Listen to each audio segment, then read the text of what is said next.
తీర్థప్రయాణం channel వీక్షకులకు మీ శ్రీనివాసరావు ఇమ్మానేని నమస్కారములు.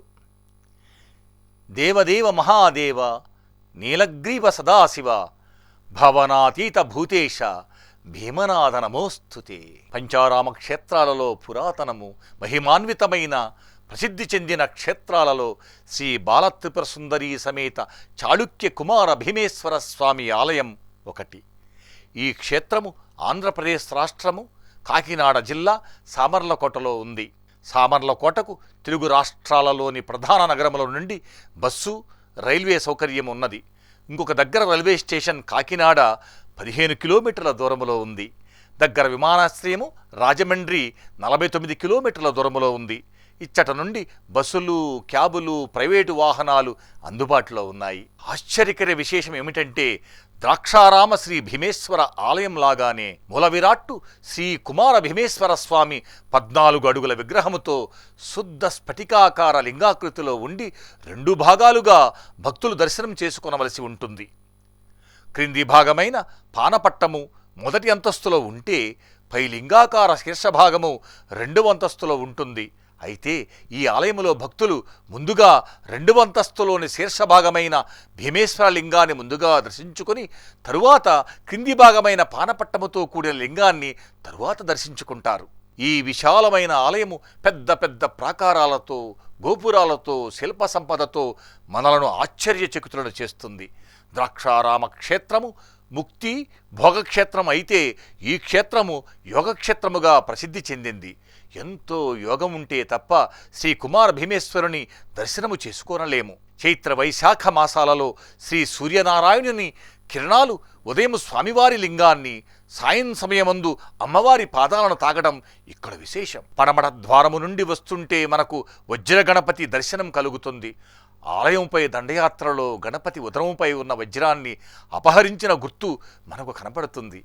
గుడి లోపల స్వామివారికి ఎదురుగానున్న మంటపములో ఏకశిలపై చెక్కిన పెద్ద నందీశ్వరుని విగ్రహము సజీవముగా ఉన్నదేమో అన్న భ్రమ కలిగేటట్లుగా ఉంటుంది. లోపలకు ప్రవేశించిన తరువాత 2వ అంతస్తులోని లింగశీర్ష భాగమైన ఆ కుమారరామ భీమేశ్వరుని యొక్క మూలావిరాట్టును దర్శించుకునేందుకు ఇరుకుబెట్ల భాగము నుండి పైకి వెళతారు భక్తులు. అలాగే 2వ ప్రవేశ ద్వారము ఆలయము వెనుక కోనేరుకు ఎదురుగా ఇసుక కమ్మీల మీద మెట్ల ద్వారా 2వ అంతస్తుకు చేరుకొనవచ్చును. పైన మంటపము నల్లని రాతి స్తంభంపై నిలబడి విశాలముగా ఉంటుంది. గర్భాలయము ముందు భాగములో చిన్న నందీశ్వరుని విగ్రహము స్వామివారి కోసమని తపస్సు చేసినట్లుగా ఉంటుంది. లోపల స్వామివారి స్ఫటిక లింగ శీర్షభాగము చూస్తూ భక్తులు తమను తామే మర్చిపోయి మనస్సున భీమేశ్వరునిపైనే లగ్నం చేస్తారు.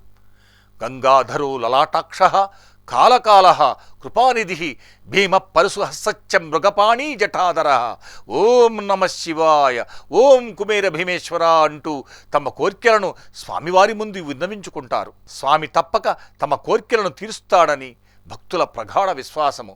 ఇచ్చటనే స్వామివారికి అభిషేకాలు, అర్చనలు నిర్వహిస్తారు.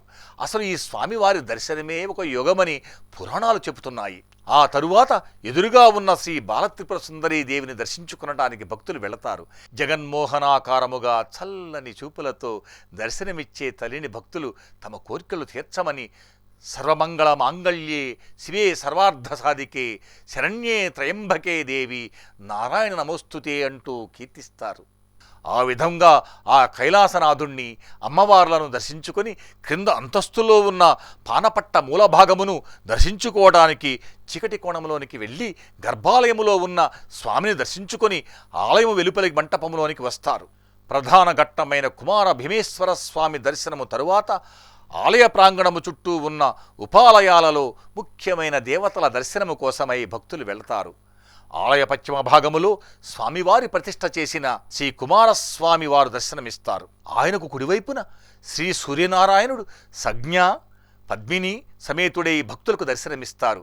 గణేశునికి ఎడమవైపున సప్తమాతృకలైన బ్రాహ్మి, మాహేశ్వరి, కౌమారి, వైష్ణవి, వారాహిని, ఇంద్రాణి, చాముండి, మహాలక్ష్మి దర్శనమిస్తారు. వీరి దర్శనముచే ముఖ్యంగా స్త్రీలకు సౌభాగ్య సంపదలు కలుగుతుందని భక్తులు విశ్వసిస్తారు. కొంచెం ముందుకు వెళ్ళగానే అనఘాసమేతుడైన శ్రీ దత్తాత్రేయుడు దర్శనమిస్తారు. ఆ ప్రక్కనే సరస్వతీమాత మందిరములో అమ్మవారిని దర్శించుకుంటారు. శ్రీపంచమి రోజున శరన్నవరాత్రి మూలా నక్షత్రం రోజున ఇక్కడ అక్షరాభ్యాసాలు జరుగుతాయి. అలాగే వాయువ్య దిశలో ఆ జగన్మాత మహిషాసుర మర్దనిగా దర్శనమిస్తుంది. ఇక్కడ శరన్నవరాత్రి రోజులలో విశేష పూజలు జరుగుతాయి.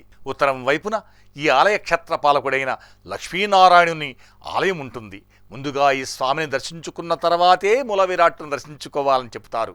అటు ప్రక్కన చండీశ్వరుని దర్శనం చేసుకునవలసి ఉంటుంది. తరువాత భద్రకాళీ సమేతుడైన వీరభద్రేశ్వర స్వామి దర్శనం శత్రుభయాన్ని తొలగిస్తుందని నమ్ముతారు భక్తులు.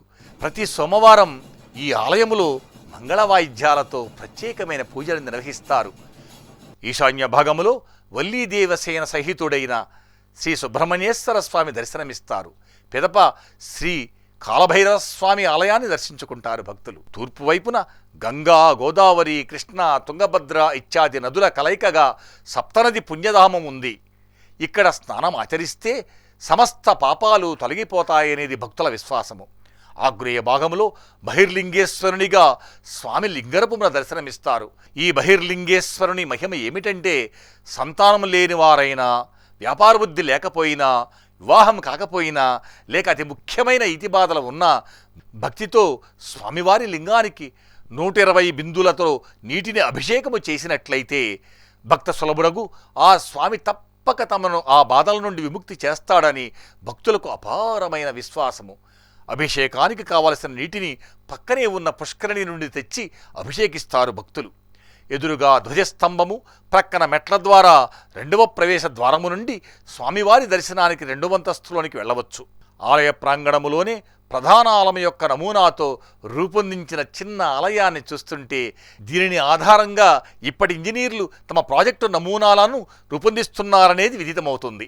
ఇప్పుడు స్థల పురాణము, ఆర్జిత సేవలు, దేవస్థానం వారి సేవలు, సౌకర్యాలు తదితర విషయాల గురించి చెప్పుకుందాము. రియల్ ఫ్లిక్ డివోషనల్ ప్రోగ్రామును చూస్తున్న ప్రతి ఒక్కరకు ధన్యవాదములు. మా ఛానల్ను సబ్స్క్రైబ్ చేసి మీ సూచనలను, సలహాలను దిగువ కామెంట్ బాక్స్ ద్వారా తెలియజేయగలరు. స్థల పురాణ విషయానికి వస్తే పూర్వం శ్యామలాగుడి, దాని చుట్టూ కోట ఉండేదని, అందుకే శ్యామలా కోటగా ప్రఖ్యాతిగాంచిందని, తరువాతి కాలంలో ఇది సామర్లకోటగా రూపాంతరము చెందిందని చెప్పబడుతున్నది.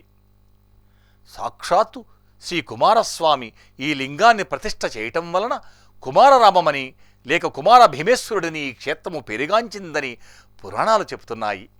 తదనంతర కాలమున మొదటి చాళుక్య వంశం వాడైన శ్రీ భీమనృపాలుడు క్రీస్తు శకము 872 నుండి 921 వరకు ఈ ప్రాంతాన్ని రాజధానిగా చేసుకొని పాలించాడు.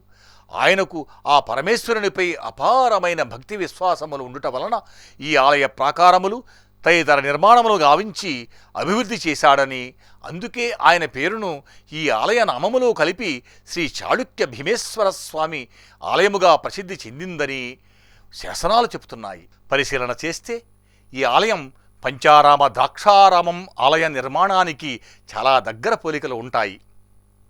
కాకతీయ రాజులు 1340-1466 మధ్య కాలములో జీర్ణమైన ఈ ఆలయాన్ని పునరుద్ధరణ చేశారని ఆలయ స్తంభాలపై గల శాసనాల వలన తెలుస్తున్నది. పూర్వం తారకాసురుడనే రాక్షసుడు తన తపఫలముగా పరమేశ్వరుని నుండి మహిమాన్వితమైన శివలింగాన్ని పొందుతాడు. ఈ రాక్షసుని బారి నుంచి కాపాడమని దేవతలు ప్రార్థించిన మీదట శివపార్వతులకు శ్రీ సుబ్రహ్మణ్యేశ్వర స్వామి జన్మించడము, కుమారస్వామి సంధించిన బాణానికి తారకాసుడు చంపబడి ఆయన కంఠమున ఉన్న శివుని తేజోలింగము 5 మృక్కలై 5 ప్రదేశములో పడుతుంది. పడిన ఆ 5 దివ్యక్షేత్రాలే పంచారామములుగా వెలుగొందుతున్నవి. వాటిలో ఒకటి కుమార భీమేశ్వర స్వామి ఆలయము అని స్కంద పురాణ గాథ. ఇంకొక కథ ప్రకారం క్షీరసాగర మదనములో అసంతృప్తి చెందిన రాక్షసులు పరమేశ్వరుని ప్రార్థించి దివ్యశక్తులను పొంది దేవతలను బాధించడం జరిగింది. దేవతల మొరవిని శివుడు రాక్షసులను బూడిద గావించాడు. కానీ త్రిపురాసురులు పూజ చేసిన ఒక్క పెద్ద లింగము మాత్రము చెక్కు చెదరలేదు. దీనినే మహాదేవుడు 5 మృక్కలుగా చేసి 5 వేరు వేరు ప్రదేశములందు దేవతలచే ప్రతిష్ఠింపచేయడం జరిగింది. లింగ ప్రతిష్ఠ చేసిన ఈ 5 ప్రదేశాలే పంచారామాలుగా ప్రసిద్ధికెక్కాయని కవి శ్రీనాథుడు 15వ శతాబ్దములో రచించిన భీమేశ్వర పురాణంలో తెలియవస్తుంది. ప్రతిరోజు ఉదయం 6 గంటలకు సుప్రభాత సేవ, తరువాత ప్రత్యేకమైన అభిషేకాలు జరుగుతాయి. తరువాత 6:30 గంటల నుండి 11:30 గంటల వరకు స్వామివారి ఇచ్ఛాభిషేకాలు, అమ్మవారికి కుంకుమార్చనలు జరుగుతాయి. స్వామివారి దర్శనము ఉదయం 6:30 గంటల నుండి మధ్యాహ్నం 12 గంటల వరకు, మరల 4 గంటల నుండి రాత్రి 8 గంటల వరకు ఉంటుంది. ప్రతిరోజు సాయంత్రం 7 గంటల నుండి ధూపసేవ, ఆస్థాను పూజ, పల్లకీ సేవ, తరువాత విశేష అర్చనానంతర పూజ జరుగుతుంది. ఆర్జిత సేవల విషయానికి వస్తే వసంత నవరాత్రులు 9 రోజులు, శకాంబరి అమ్మవారి అలంకారము, గణపతి నవరాత్రి 9 రోజులు, దేవీ నవరాత్రి 9 రోజులు, కార్తీక మాసం 30 రోజులు, శ్రీ పంచమి రోజున సరస్వతీ అమ్మవారి పూజలు, మహాశివరాత్రి అభిషేకములు, లింగోద్భవ పూజా సమయ పూజలు, మాస శివరాత్రులు, ఆరుద్ర నక్షత్ర జన్మ నక్షత్ర అభిషేకములు పూజలు, పౌర్ణమి నవవర్ణార్చన పూజ, కాలభైరవ స్వామివారి గోర్తనామార్చన పూజలు, స్వామివారికి నిత్య అభిషేకాలు, హోమాలు తదితర పూజలకు సంబంధించిన టిక్కెట్లను దేవస్థానం వారి టిక్కెట్టు కౌంటర్లో తీసుకునవలెను. శవన్నవరాత్రులలో, కార్తీక మాస పండుగలలో, మాఘబహుళ ఏకాదశి రోజున శ్రీ స్వామివారి కళ్యాణ ఉత్సవాలను ఎంతో వైభవంగా చేస్తారు. అలాగే మహాశివరాత్రులు అత్యంత వైభవేతముగా చేస్తారు. ఈ ఉత్సవాలను తిలకించడానికి అన్ని ప్రాంతముల నుండి వేల కొలది భక్తులు తరలివస్తారు. ఆ శోభను చూడవలసిందే గాని చెప్పనలవి కాదు. సామర్లకోటలో ఉండటానికి మంచి మంచి లాడ్జీలు, భోజన సదుపాయాలకు మంచి మంచి హోటల్స్ అందుబాటులో ఉంటాయి. సాక్షాత్తు ఆ సుబ్రహ్మణ్యేశ్వర స్వామిచే ప్రతిష్ఠ గావింపబడిన మహిమాన్వితము, పురాతనము, యోగకారకమై పంచారామాలలో ప్రముఖమైన శ్రీ బాలత్రిపుర సుందరి సమేత చాళుక్య కుమార భీమేశ్వర స్వామి ఆలయ విశేషాల సమాహారము గురించి తెలుసుకున్నాము. ఆ కుమార భీమేశ్వరుడు, బాలత్రిపుర సుందరి మాతల కటాక్ష వీక్షణాలు అందరిపైన ప్రసరించాలని కోరుకుంటున్నాను. రియల్ ఫ్లిక్ డివోషనల్ ప్రోగ్రామును చూస్తున్న ప్రతి ఒక్కరకు ధన్యవాదములు. మీ సూచనలను, సలహాలను దిగువ కామెంట్ బాక్స్ ద్వారా తెలియజేయగలరని, మరిన్ని తీర్థ ప్రయాణాల సమాచారం కోసం మా ఛానల్ను సబ్స్క్రైబ్ చేయగలరు. మరొక పుణ్యక్షేత్ర విశేషాలతో కలుద్దాం. నమస్కారం.